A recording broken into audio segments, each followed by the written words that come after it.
Sahana Vavatu Sahano Bhunattu Saha Viryankaravavahe Tejasvinavaditamastu ma Vidvishavahe. Om Shanti.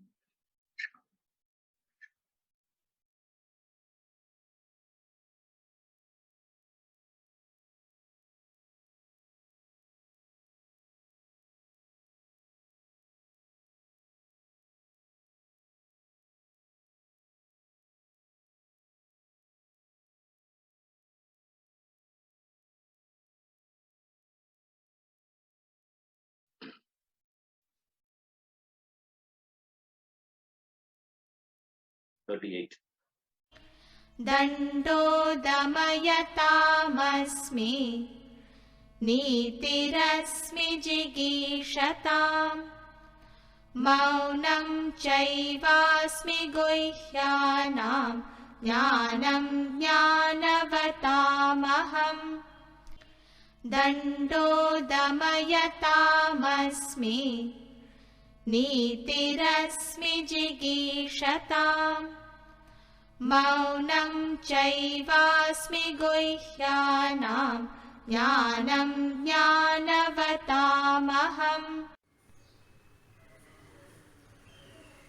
I am the scepter of rulers. I am righteousness of those who seek victory. And also I am silence of secrets. I am knowledge of knowers. Dando Damayadamasmi. I am the specter of rulers. Scepter of rulers. What in Tamil we call as Sengol. Every ruler is supposed to be carrying a stick. That's called the danda. Danda. Danda also symbolizes punishment. See, it also symbolizes power to punish, power to enforce the discipline. Because unless the ruler were to have the power to punish, he cannot enforce discipline. That's not possible. The power for the state should have the power to punish. If they don't have the power to punish, what will happen? Like many times we see that those people who have little knowledge of the traffic things and all that, they say get lost to the traffic constable. He'll go. If the traffic inspector were to be standing, the traffic constable standing, they will just go across him and simply push. Sometimes I have seen them shouting at this man also, poor thing. He's actually jumping the signal and he's going. And he's shouting at the traffic constable. Why? Because the traffic constable has no power to issue ticket. He doesn't have the power to issue ticket. Therefore, but the moment we see the inspector there, what happens? Then why? Because he has the power to issue ticket. He can slam. So if you have to enforce discipline, what is needed? We need to have this power. As a symbol of power is the scepter for the ruler. So he is able to rule only because of the power that he has, and the scepter is a symbol of that power. Therefore, he says, what is the defining thing of the ruler is this power. So symbolizing that, he says, I am Danda. I am righteousness of those who seek victory. Niti. Nitihi asmi. Yes, I am this Nitihi. Of whom? He says, Jigishatam. Jigishatam means those who seek victory, those who seek success. Of those people who are seeking success, I am the righteous means. That is what it means. Nitihi asmi. Of whom? Of those people who seek. It is the niti, it is the righteousness that you have in you, gives you the power to succeed. Not only it gives you the power to succeed. Remember, that's not the point. Because if it is just a success is the reference point, then we have seen in the world a lot of people who are unrighteous, successful. Isn't it? He says, then why he says I am niti? Because the criteria is not success. The criteria is what is your agenda in seeking success. In and through success, what are you trying to achieve? What is the purpose for which you are seeking success? I want to be victorious. I want to be successful. For what? I want to be a successful lawyer. I want to be a successful sportsman. I want to be successful this. I want to be successful. Now, what is it that you are seeking? Why do you want to be successful?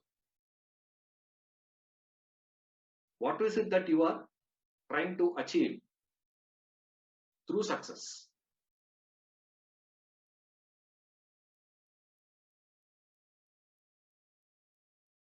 That if you want to get, you need niti.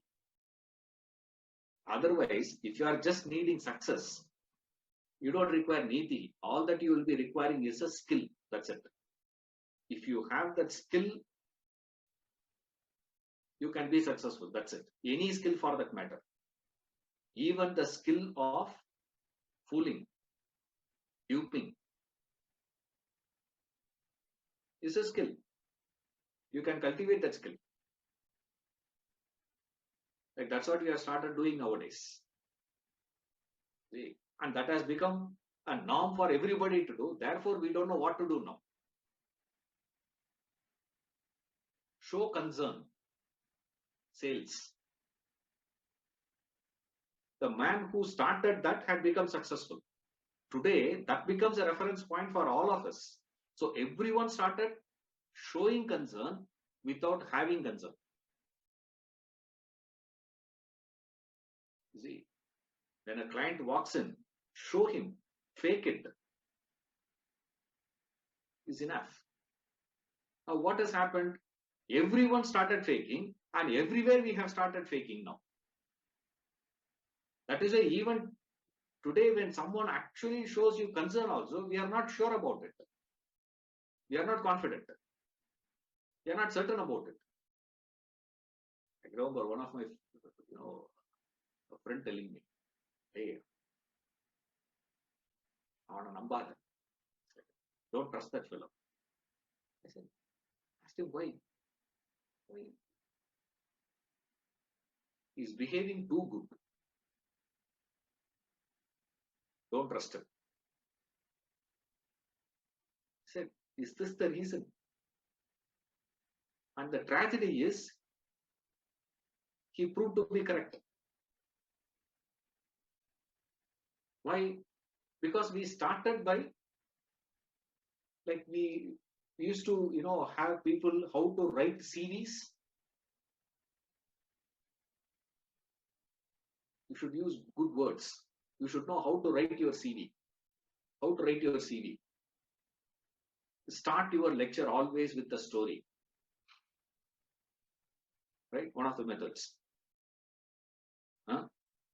YouTube. Always have an introduction. How many of you watch introduction?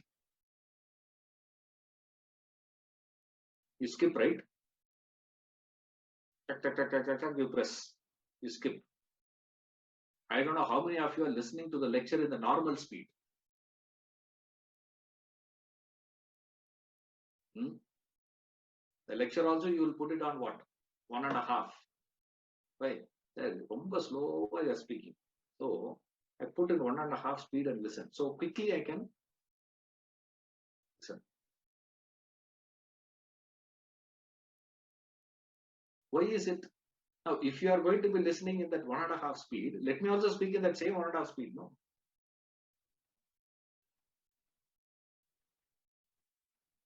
Huh?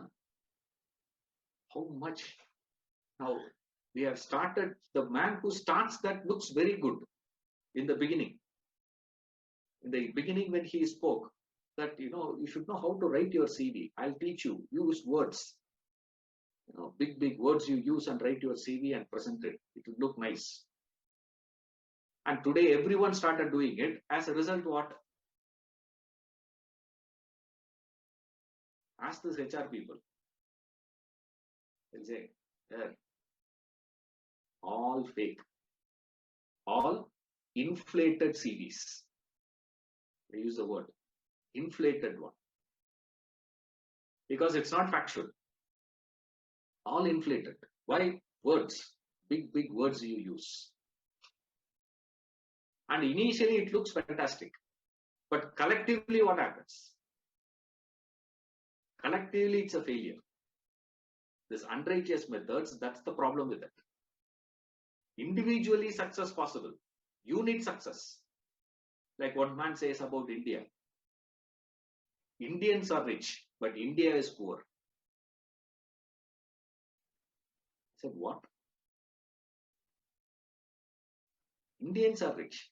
If Indians are rich, India should be rich, no? He says, no. Indians are rich. But India as a country is poor. What does it mean? Individually very good. Individually they have performed very well, sir. That batting team did very well, bowling fellows did very well, fielding was done very well, but we lost the match. It's like saying operation success, patient dead. Like that it is. The very purpose for which you are seeking success would not be met without niti. What is it that you are seeking through that? You are seeking that sustenance of success, not success. You get that success and then you want to retain it with you. Isn't it? If I had become successful, that's why even Amir Khan has to keep coming, for every talk show. This show they have to come, that show they have to come. Please watch my movie. Please watch my movie. Please come and watch. All of you should come and watch. And there's another group who says, don't go and watch. Rajinikanth has to come. Kamala Hassan has to come. Everyone. I'm not talking about only Amir Khan, please.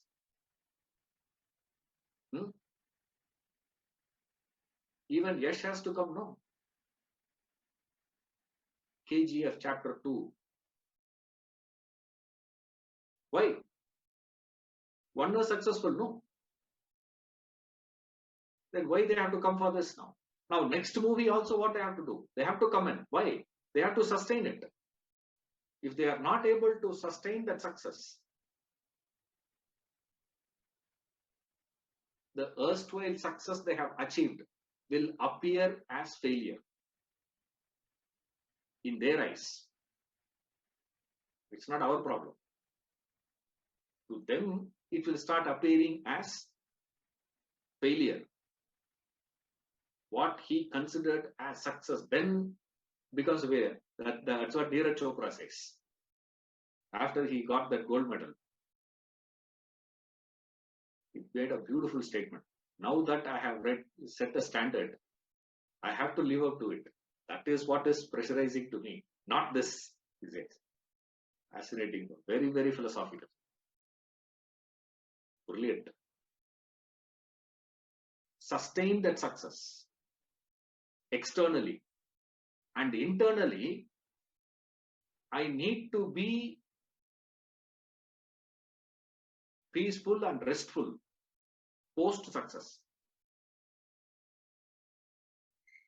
In and through success, I believed, or a layman would call as, I want to be happy. Right? To go little deeper, we call it as peace. You should be at rest, peace, post success. You should feel that. If you are not able to feel that, and you should be able to display your success to the world. Can you display that? Like this is what we do with all this black money. You say, what is the problem with the black money? You can't display.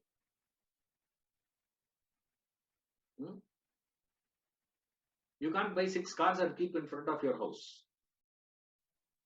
and show to people that every day I come in one car.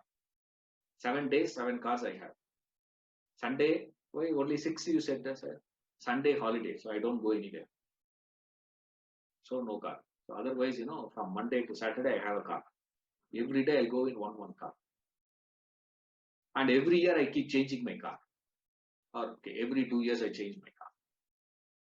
I prefer to have a helicopter with me. Because if you have so much of black money, what are you going to do with all that currency sitting at home? Or put there in the bank, for which you have to pay money to keep your money. If you keep money in this bank, they will give you interest. In that bank, what is the problem? You have to give money to them to preserve your money. You can't show that. So many of them have not told their own family members. Forget outsiders. Forget the driver, gardener, this one, that one, and all that. Not those people. His own family members, they don't. That's why when you read all these places, they'll take some documents, some diary they'll take. This one they take, that one they take. Has to make a note in this one and that one. Nobody will understand what is it. What are you doing? Why you are not able to enjoy that? After success, you want to show to the world openly your prosperity. The success should give you the prosperity which you can display, demonstrate. Only if you get it through niti, all this is possible. 3 points, remember. Because what you are trying to achieve through success is these 3 things. All these 3 are possible only if there is niti backing your effort. If there is righteous. If your efforts are not righteous, you cannot demonstrate, you cannot show openly. That's why they can never have things in their own name. Binami name. This fellow, that fellow. Here it's amazing to see that. Why? No niti. That's what we call. Your effort is referred in Sanskrit as prayatna. For success, there are 2 factors. Defines your success, they say. One is your effort, another one is the grace. Your effort is referred as prayatnam. Yatnam means effort. Why they use this prefix pra? Prayatnam means right effort. The righteousness in your effort. That's what Krishna calls here as niti. I am that righteousness. Also, I am silence of secrets. Maunam guhyanam asmi. I am that maunam. Secret. Guhyanam means secret. Of secrets. We have seen that in the previous chapter. Raja Vidya, Raja Guhya Yoga. Royal knowledge, royal secret. That Guhya means secret. Now, what is it that is going to be the crux of a secret? Is not speaking about it. Only when nobody speaks about it, it is a secret.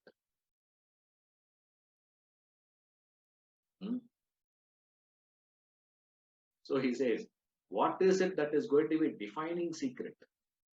So how do you keep a secret? You have to keep secret. How do you keep it? Only by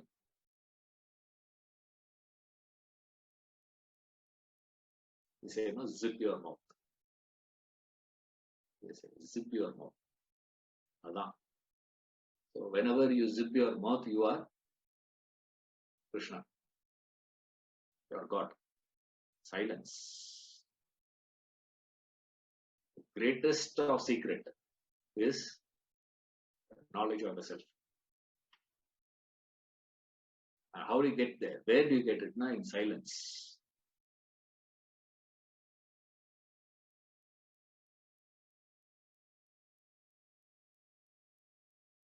See, it's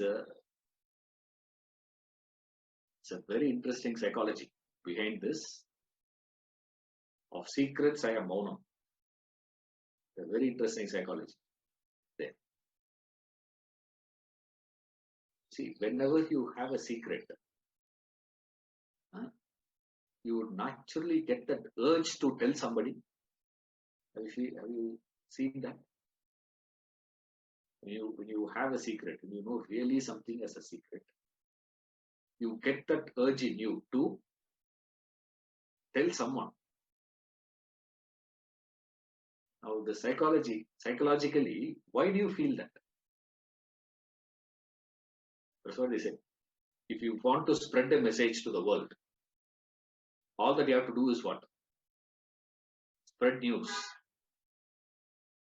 Say that to someone and say, keep it as a secret. Don't tell anyone. It's between you and me. When anyone starts, remember this, between you and me. This is only for you and me. That is how these people said, this is a secret, okay? The self-knowledge. They give this knowledge and say it's a secret because they know that psychology. What is a psychology? The moment he says it is a secret, you will not keep it to yourself. You will spread it to the whole world. And they want this knowledge to be spread to the whole world. Therefore, they say what? Raja Guhya, royal secret. What is this psychology? From there you get a clue. Why he says, I am maunam. Superb it is. Very, now each point, like this, these points were all very fine ideas we take. See, the problem is the moment you have a secret, you know something as a secret, instantly you feel you are isolated because you are the only one who knows that. Okay? Nobody knows. You feel how? Now, in that aspect, you are totally isolated, isn't it? You're all with me? Only I know that. None of you know. Only I have this knowledge. Then I would feel that isolation. And I can't stand in that isolation. As a person, I feel lonely. I feel I'm lost in touch with the world.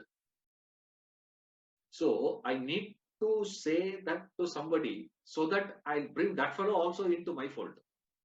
Only two of us know now. Appa, that's okay. Only 2-3 of us know. Now nobody knows this. Only this amongst us. It's only amongst all this. Only those who have come to the class. No, nobody else will know this. And this we will edit from our class also. Then what happens? Only we know that. We feel at least there is, the group is there with us. The moment you have only, that is why a person gets that urge to spread this news to others. The secret. Why you have to spread it? Because you feel isolated. Now here comes the deeper one. Next we are going little further. Next step. Now come back to what Krishna says. I am silence. Of the secrets, I am silent. First one we said, the way to keep the secret is being quiet. That's okay. What is interesting here is, a secret means only I know. And the moment I know, I will feel isolated. Imagine I am the only one who knows I am totally isolated from the world. Will I tell that to myself? Will I speak it to myself? It's redundant. Why? I know it already.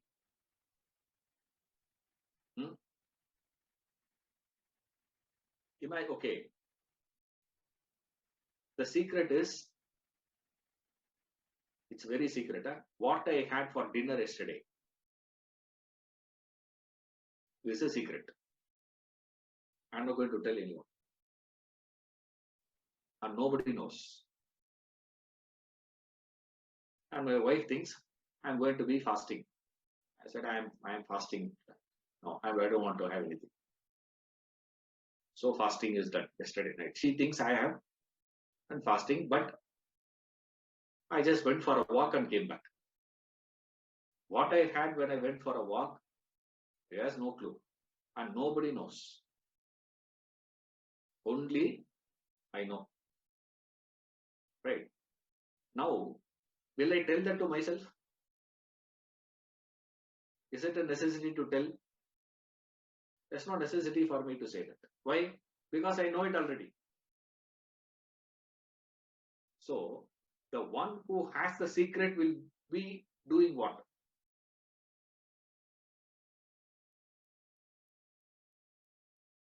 Silent. Because there's no point in telling himself. And he is in isolation.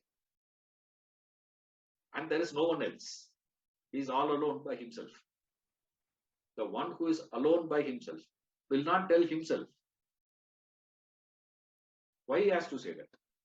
So therefore he says, of secrets, I am silence. A secret is something which is known only at least to one person. Imagine, there is a secret which is not known to any human being in the world. No being knows. That is not called as a secret. Secret means what? Known to one person. And the nature of secret is such that it can be called as a secret only if it is known to one person. And then we say what? The moment that person knows that as a secret, he feels he is isolated from the rest. Why? Because only he knows, nobody else knows. He is in isolation. Will he tell himself that? No need. So how he will be? The one who possesses that secret naturally will be in a state of silence. The natural state for him is silence. And your mind can never be in the natural state. Why? By nature, the mind is unnatural. Your nature is not mind. The existence of mind means you are unnatural. That's why there is a pressure in you gets created by the mind. It starts feeling uncomfortable in that silence, in that secret. So it spreads to the people. Start collecting numbers. There was a congregation happened amongst dogs. Bertrand Russell gives the story of a dog's congregation. And no one was respecting dog. So all the dogs got angry. They started an investigating team, committee. They appointed a committee. And the committee has to do the study, research, and find out why these human beings, even though we are serving them so much, even though we are helping them so much, they are not respecting us. They are loving us, but there is no respect. Because if you want to call someone, insult somebody, we refer them to dog. So they had an investigation. The chief arrived at a conclusion. The chief arrived at a conclusion that, you know, why they are not respecting us, because for no reason we keep barking. You see, the dogs. For no reason they keep barking. That's what dogs are. We don't know the reason. Why it's barking, we don't know. Some vehicle goes on the street, it will bark here. Now we think it is because of that. That is our guesswork. There's no guarantee. So we keep barking, and in the night, you know, we keep barking. Goes on in the night. That is the reason why we are not respected. So what are we supposed to do now? From now onwards, we take a resolution that none of us will bark in the night.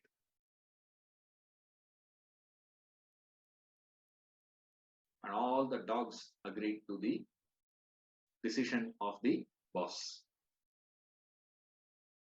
the chief dog. The president dog has announced what? Nobody should bark. Okay.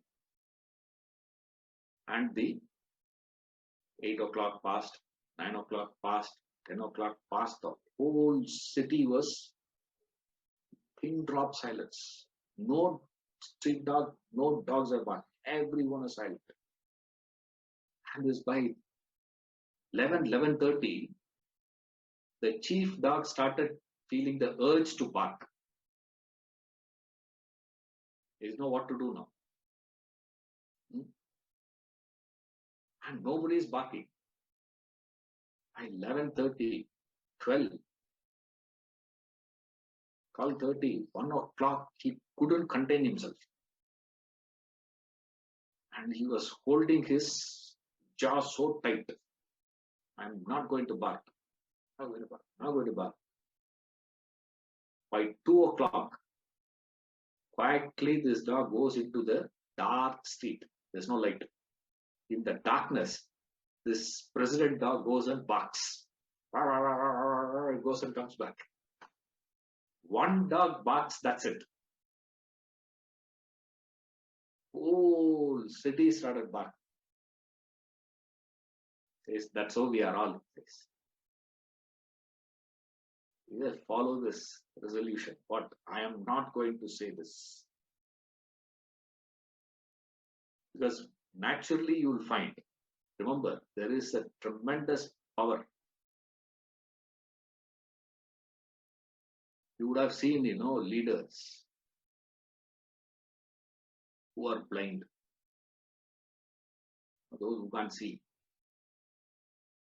You could have seen leaders who don't have, legs, hands. Leaders possible. Have you ever found a leader who is dumb, mute?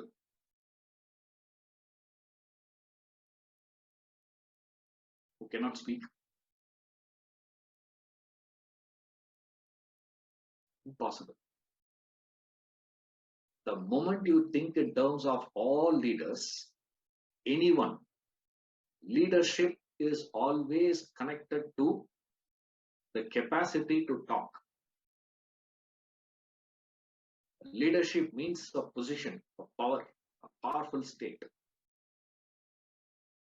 Remember that talking gives you the power to dominate.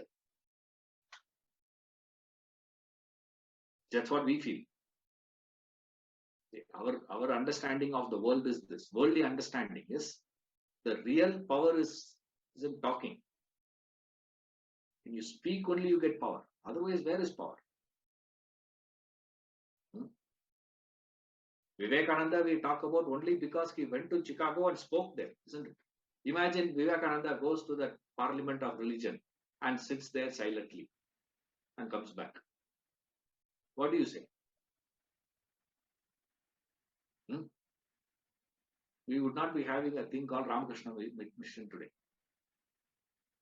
Because of that speech, all those leaders, all the leaders in any field for that matter, whether it is business field or in the field of politics, in the field of economics, in the field of education, the field of anyone, the one who had the capacity to speak alone had enjoyed that power of leadership. That's why we learn. A lot of effort is put in to learn to speak. Talking. Talking gives you that power. Particularly when you speak of something which is not known to others. That's called a secret, isn't it? What is a secret? Bhagavadgita is a secret to all of you. Why? Because you don't know the Gita, I know the Gita. That is why I am speaking to you. Imagine if I were to announce, I am going to take stock market analysis. Next week will be the fundamental analysis of the stocks. I am going to explain. First of all, will I log in is a big question. Forget about you people logging. Why? I know something you don't know. That's called a secret, isn't it? Secret means what? Something that I know and nobody else knows. By speaking of that alone, we have that power. And what we don't understand is being silent with that knowledge, with that secret, has greater power. That facet of power was never tasted or never enjoyed by us. We have never known that. All that we have experienced and seen is the power of speaking, talking. No doubt. Talking has that power, no doubt about it. But silence, being silent is more powerful than talking. You need a tremendous maturity in you to stay there, taste it, and enjoy it. Therefore, he says, I am silence of secrets.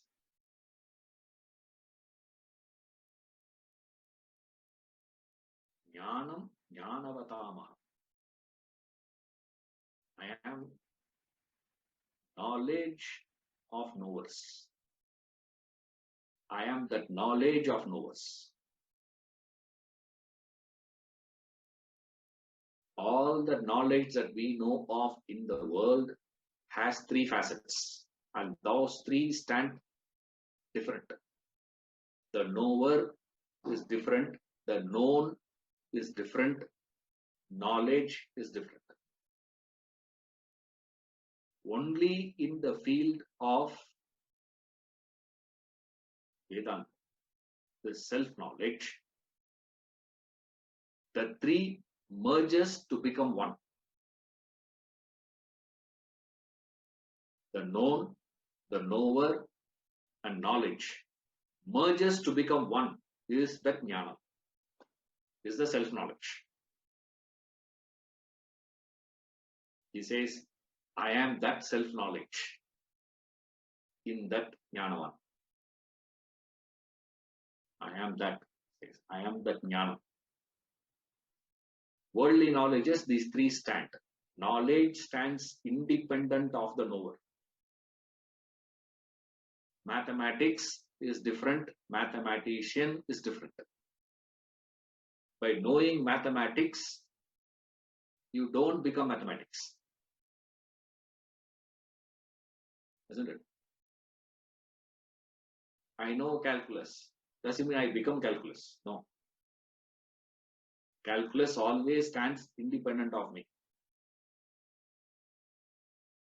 Stands away from me.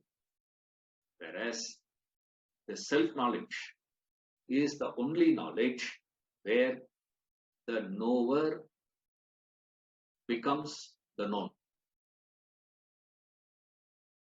And there is no knowledge of the known anymore. All the worldly knowledges that we know of is what is referred as intelligence. It's different. Now here it merges. That I am, he says, I am that self-knowledge. With this list is completing. From 39 to 42 is just wrapping up the list that is given by Krishna, concluding the whole thing, explaining what he had stated and what is the beauty of this. The Brahman transcends the world. The state of Brahman is beyond the world. And all that expressions that he had spoken of is just a fragment, which is not just the expression. He says the entire world is just a fragment of expression of his being. Just a spark. It's just a dot. The whole universe is just a dot in my state of being. The fascinating concept. How he concludes it. Now, before you go to the conclusion, what you do is, don't do it today. Before the next class, quickly go through the earlier portion. All that he has given us from verse 19 onwards, he started, the description, details, how all is Brahman manifesting in the world. He gives an exhaustive list. Quickly read through that and sit for the class next week. Only then you can appreciate the next idea. Otherwise, you can't appreciate the idea. Understanding is not a big problem. You can't really appreciate what he is saying. You read that and sit through. Then, when you hear what Krishna is going to say, you can cherish that. You can really appreciate what he is saying. Otherwise, it will look very flat. You say, okay, sir, next point we'll go to. Look like that.